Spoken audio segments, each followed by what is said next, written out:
Hello guys, मैं आज अपनी न्यू वीडियो लेकर आ रहा हूं जिसमें सांद्रता व्यक्त करने की अगली विधि जो लास्ट विधि बची है उस पर डिस्कस करेंगे और उस पर न्यूमेरिकल भी आता है और उसके न्यूमेरिकल थोड़ा इंपॉर्टेंट भी है, इसलिए इसके न्यूमेरिकल पर भी डिस्कस करेंगे। और जो पिछले वीडियो में मैंने सांद्रता व्यक्त करने की विधि बताई है उस पर भी डिस्कस करेंगे, उनके न्यूमेरिकल पर भी डिस्कस करेंगे।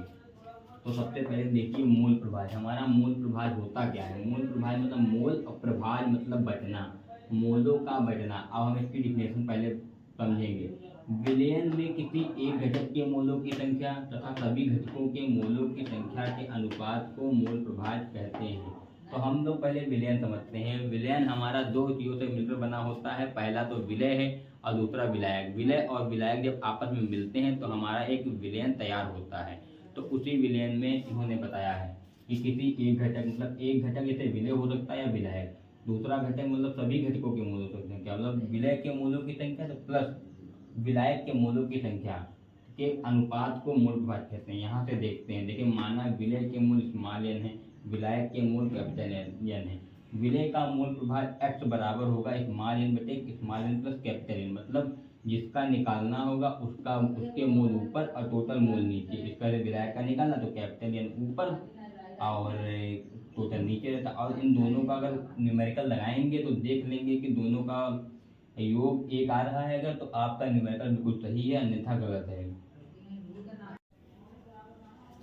हेलो गाइस, अब हम लोग मूल प्रभाज को एक न्यूमेरिकल से समझेंगे कि न्यूमेरिकल हमारा कैसे मूल प्रभाज से न्यूमेरिकल को हम लगा सकते हैं।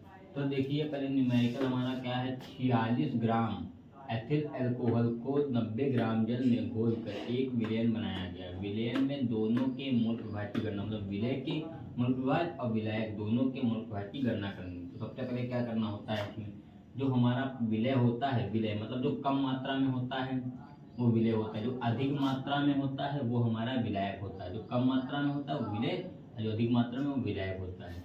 तो हमारा सबसे पहले विलय क्या है, 46 ग्राम एथिल अल्कोहल। तो एथिल अल्कोहल का हमें अणुसूत्र पता होना चाहिए। तो अणुसूत्र एथिल अल्कोहल का हमारा C2H5OH है, का अणुभार निकालेंगे। तो अणुभार कैसे निकालते हैं, जैसे कार्बन का 16 है और नीचे 2 लगेंगे, 2 से गुणा कर देंगे। मतलब कार्बन का 12 है, जब कार्बन का 12 है तो 2 से गुणा कर देंगे तो 24 हो जाएगा। मतलब 2 से गुणा करके इसके परमाणु भार को करना है। और इसका 1 है तो 5 से गुणा कर देंगे। इसका 16 होता है तो कुछ नहीं है तो 1 है वो 16 हो जाएगा, 1 हो जाएगा। तो मतलब 2 गुणे 12 कार्बन के अणुभार को परमाणु भार को 2 से गुणा करेंगे, 5 को 5 से करेंगे और 16 16 हो गया, 1 1 हो गया तो इसका 46 हो जाएगा। इस प्रकार हम जल का भी निकालेंगे। जल का मतलब 2 और इसका हो गया 2 गुणे 1 कर देंगे और 16 लिख देंगे तो इसका अणुभार 2 और 16, 16 प्लस 2 मतलब 18 हो जाएगा। अब विलय के मूल निकालेंगे। तो विलय के मूल हमने बताया था भार बटे अणुभार होता है। तो विलय का भार कितना है, 46 और अणुभार कितना है 46, तो 46 बटे 46 1 हो जाएगा। अब विलायक का अणुभार निकालेंगे, विलायक के मोल निकालेंगे। तो विलायक हमारा जल है तो जल के मोल क्या होगा, भार बटे अणुभार। तो भार इसका कितना है 90 यहाँ पे दिया हुआ है और 18 इसका अणुभार है जो हमने निकाला है अभी। अब इसको हम लोग 18 से काट देंगे तो 18 पंची 90 हो जाएगा, तो इसके 5 आ जाएंगे। तो अब हम लोग विलय का मूल प्रभाज निकालेंगे। सबसे पहले हम लोग C2H5OH का मूल प्रभाज मतलब विलय है ये।